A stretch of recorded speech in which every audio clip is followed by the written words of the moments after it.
Welcome to Tenor Tech, where I solve the problems you didn't even know you had. You begin by preparing a confined environment so dependencies do not leak. Create a venv and activate it. Install Python 3. 11 Plus and the framework you chose, for example Fast API for async speed or Flask for simplicity. Once done, scaffold routes, a basic app factory, and a requirements file.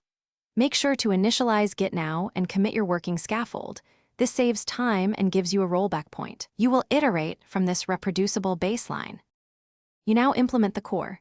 Define your endpoints and data contracts, because clear contracts prevent rework. Connect an ORM like SQL Alchemy and create migrations with Alembic so schema changes are versioned. Once data is reliable, add caching with Redis and background processing via Celery or RQ to keep requests fast. Make sure to add authentication using JWT or OAuth2 and centralize config. Then write tests that exercise main flows. You finalize by containerizing the app and wiring up continuous integration so builds are repeatable.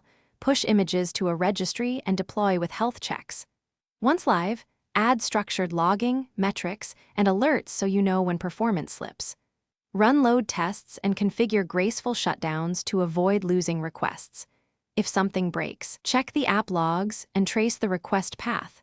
Correlate request ID across services to isolate the failing component quickly, then roll back if needed. Thanks for watching. Subscribe to keep your life in tune.